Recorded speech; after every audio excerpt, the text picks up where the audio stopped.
Generally speaking, Zerith-var is overall the best companion in ESO. However, there's also a lot to be said for Isobel, sharp as night, and even Tanlorin. Hey everyone, it's Spopes. And in this video, I'm going to provide you with an updated guide to which companion is best in the Elder Scrolls Online. I'm going to talk about which companion is best across 4 separate categories, and I'm also going to provide a companion tier list, incorporating a variety of different factors and variables to determine which companion is the best overall. This information should prove especially useful as we move into Hearts Week, the first ever companion-based event in the Elder Scrolls Online. But whenever you come across this video, I hope that you find it useful in determining which companion is best for your purposes. I'm going to provide objective analysis and also intersperse my own personal opinion. Before we dive in, please make sure you've subscribed to the channel. Please like, hype, and share the video. And as I continue on this road as a content creator, I could really use all of your support. Please do join the channel as a member of the Spopes Army. Members get unique perks, priority replies to comments.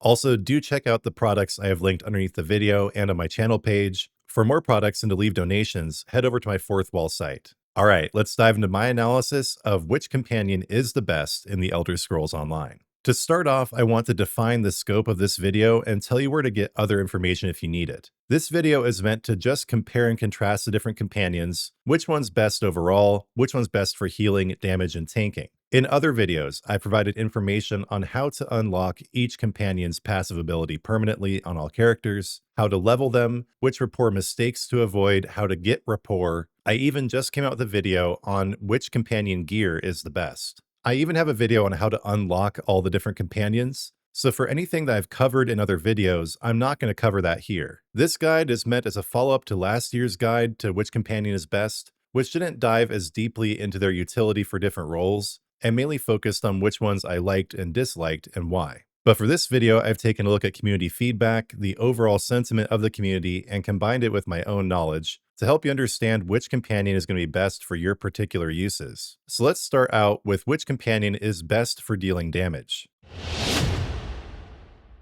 The general perception these days is that Tanlorin is the best damage-dealing companion out there. Now, I do want to leave a small caveat that no companion is really that good for damage dealing, but if you mainly want your companion to deal damage, Tanlorin is going to be your best shot. For more information on which gear to put on your damage-dealing companion, check out my best companion gear video. The main reason that Tanlorin is considered a good damage dealer is the mix of 3 skill lines offered. Tanlorin is a mix between a Dragon Knight and a Soul Magic user. And with these 3 skill lines combined, Tanlorin can put out the most damage of any companion. To do the most amount of damage possible, make sure to slot skills like Explosive Fortitude, Haze of Cinders, and Blazing Grasp. And I do mention this in my best companion gear video, but to do the most damage with your companion, you want to use medium armor along with a 2-handed melee weapon. Tanlorin, however, isn't without cons. The quest for this companion is quite frankly boring and poorly written. Tanlorin's personality also kind of sucks.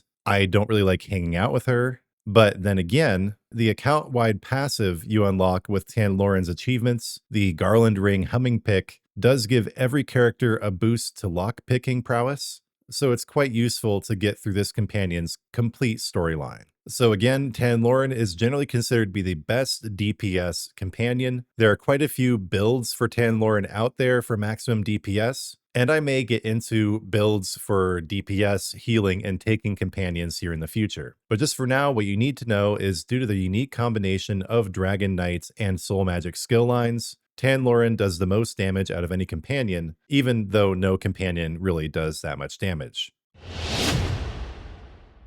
When it comes to the best companion for healing, Sharp as Night is generally considered to be the best of the best. Sharp provides a couple of AoE healing abilities, Fungal Forage and Perennial Bloom, that provide healing over an area. That combined with Petals of the Hunter and the skills within the companion's Restoration Staff skill line makes Sharp into quite an effective healer. Again, I cover this in my best companion gear video, but to make Sharp into the most effective healer possible, you want to equip him with a Restoration Staff and Light Armor. But also, as I mentioned in that video, Light Armor sacrifices tankiness without really giving that much more healing ability. So you may just want to choose Heavy Armor on Sharp even as a healer, just as you should probably choose Heavy Armor on all your companions. But yes, Sharp as Knight is generally considered to be the best healer. He also has an excellent personality, kind of dry and sarcastic, but definitely respectful and not annoying to hang out with. To be perfectly honest, Sharp as Knight redeemed all Argonians for me. Before Sharp, I thought Argonians were basically just crazed drug addicts with slave victim mentalities, but he is such a Chad, I just,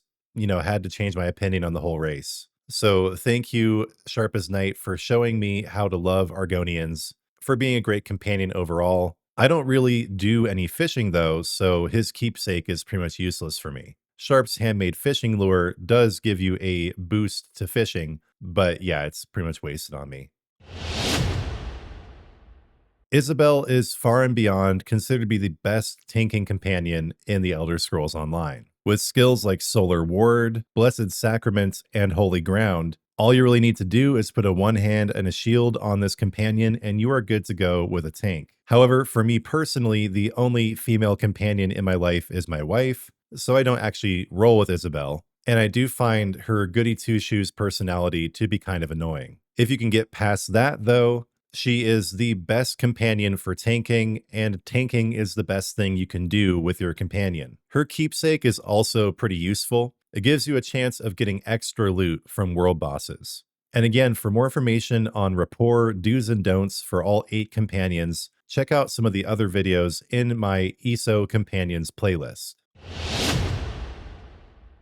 All right, we've covered which companion is best for each of the 3 main roles in the game. Now it's time to talk about which companion is my overall favorite for just hanging out, vibing out, having a good time in the game. And that is definitely going to be my main man here, Zerith-var. Out of all the companions in the game, Zerith-var has the best personality. If you just sit around doing nothing for a long time, he'll even thank you for meditating with him. He's from the far distant past, he's a necromancer, and just in general, I think he's the best for hanging out with, for adventuring through Tamriel with, and his necromancer skills make him pretty good at any role, especially tanking. Plus, Zerith-var's keepsake, that again, like all companions you get once you complete all their achievements, makes heavy sacks glow blue throughout the world. If you ever miss heavy sacks, it's definitely worth getting through Zerith-var's questline, which is, in my opinion, the best questline in the game. As a Christian, it really resonated with me because his story is all about redemption, rebirth, resurrection. He's a necromancer, but in a very light-oriented way. There's nothing dark or creepy or bad about Zerith-var, but he's also not I'll use the sanitized term, he's not a pansy. He's pretty manly, but he focuses on some of the real male virtues that are most important today: introspection, taking responsibility, being an integral person. So I really enjoyed his whole quest line. I'd really recommend it. If you have to just choose one companion, I would personally go with Zerith-var.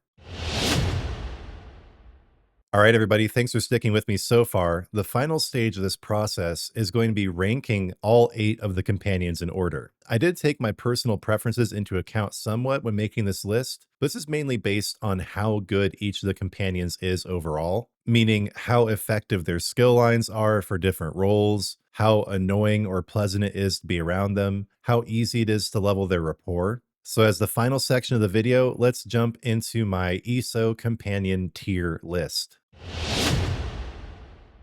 So even though I might not agree, Isobel is generally considered to be the absolute best companion in the game. Because companions are best at tanking and she's the best tank, that means she's basically the most useful companion. Also, her likes and dislikes aren't that annoying. Her keepsake, which gives extra loot from world bosses, is quite useful. And I think a lot of people like her aesthetics, her voice, etc., even though I'm not personally a very big fan. But because she is generally considered to be the most useful companion, I do rank Isobel as number 1 in my companion tier list.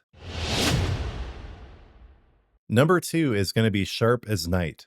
Sharp is considered to be the best healer, and since the second best role for a companion in the game is a healer, this makes him pretty high up in the utility list. He also has a great personality, he's not annoying at all to hang out with, and for anyone that's into fishing, his keepsake is going to be extremely useful. His rapport, likes, and dislikes aren't that annoying, they're pretty predictable, he's a pretty tolerant guy. The one thing that does drive me crazy about Sharp as Night is you lose one rapport every time you go to an outfit station. He says things like, there's not enough time to be focusing on your appearance, let's get back to battle, or something like that. And I'm at the outfit station all the time, so that's definitely a problem for me.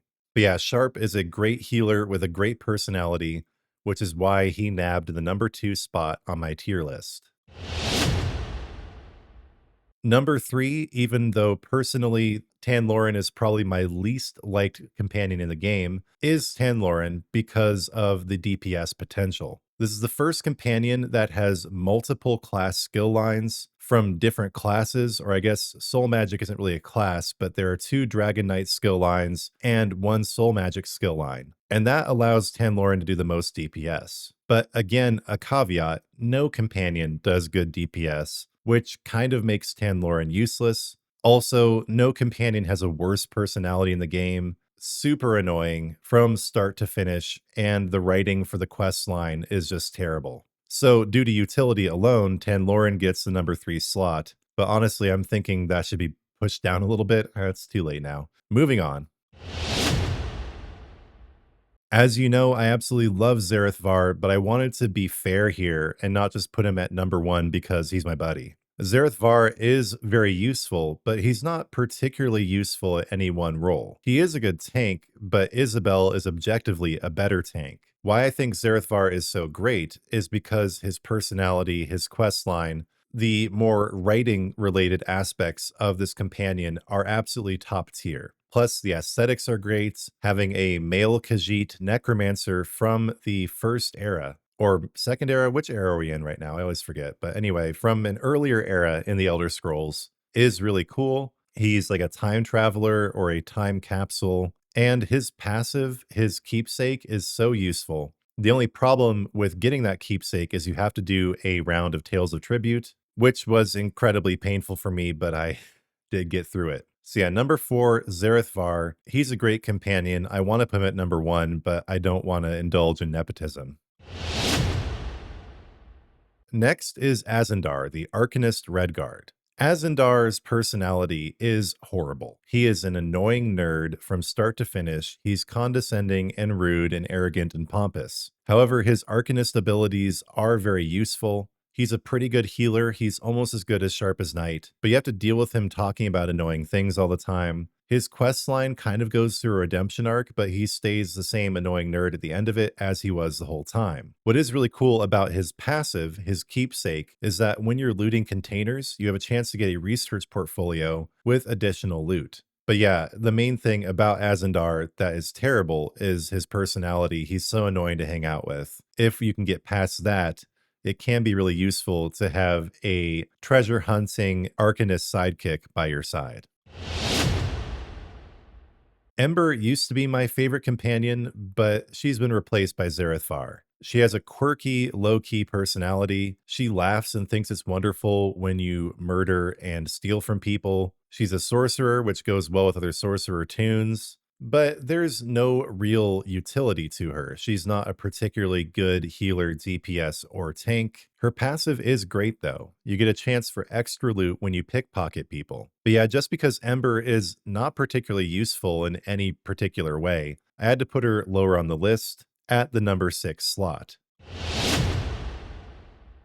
Now, Mirri Elendis and I have a bit of a feud. She's such a romantic soul that she can't stand it when you collect butterflies or bugs. I find her overall personality to be annoying. All she seems to think about is eating and sleeping. She's basically the eat hot chip charged phone companion. The Nightblade skills are okay, but her quest line is pretty boring. And I honestly forget what passive she even has. It's just kind of useless. Yeah, her passive that you get from the keepsake Ancient Anticipations idol just gives you a chance for extra loot from treasure chests. Overall, not anything to write home about.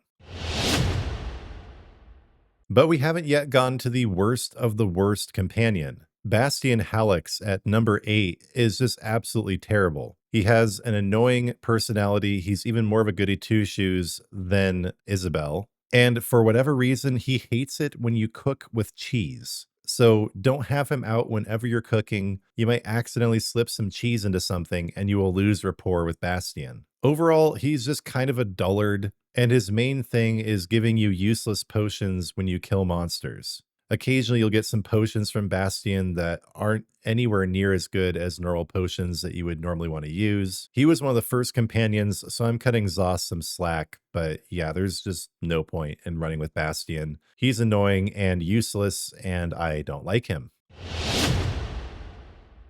All right, everyone, that just about covers it. Again, I have a wealth of additional companion information in other videos. Maybe at some point I will do a comprehensive companion guide, but the main point of this video was simply to compare and contrast the different companions for different purposes and overall to help you choose the right one going into Hearts Week or whenever you might want to have a companion by your side. So please do comment with your thoughts on my picks, whether you also like Zerith-var a lot, whether you agree that Isobel's the best tank, Tanlorin is the best DPS, and Sharp is the best healer. Whether you agree or disagree with my tier list, please do jump in the comments and let me know your thoughts. And also, if you have not yet, please do join us on Discord in the Spopes fam Discord server. It's a great way to keep in touch with me and the rest of the community. You'll find a link in the video description and also on my channel page. Also, due to popular demand, I have started a guild in the game. If you are on PSNA and want to join the Spopes fam, we are listed under questing and social. If you aren't able to find the guild through the guild finder, just give us your PSN in the Discord and we will send you an invite. All right, as always, I'm going to finish up here with a prayer. Lord, thank you for inspiring Zoss to add companions to the game. Thank you for making sure that there's such a wealth of them already that we have our choice between them. Thank you especially for Zerith-var, with his Christian themes, his excellent personality, his great aesthetics. Zerith-var is my homie. Thank you for putting him in the game. Lord, please bless everyone at Zoss. Help them keep coming out with excellent companions in the future. We would love to see a werewolf or a vampire companion. Overall, just having more companions makes the whole journey through Tamriel richer and more diverse and more interesting. So please be with the developers at Zoss as they create more companions and put them into the game. Lord, thank you for my channel. I give you all glory for the video today, for my channel overall. Thank you for all my members and subscribers, guildmates, Discord members, everybody, even just the viewers who don't even like or comment. Thank you for my whole community. Please uplift all of them. Give them all that they need in this life and in the world of ESO. And Lord, please bless and assist those who are trying to find their way to you but are struggling along the way on the journey. And please also be with those recently departed. Let them find their way to your side easily and without obstruction. Lord, in your mercy, hear our prayer. All right, everyone, that's the end of the video. But before you click away, please do make sure you've subscribed. Please do like, hype, share, and comments.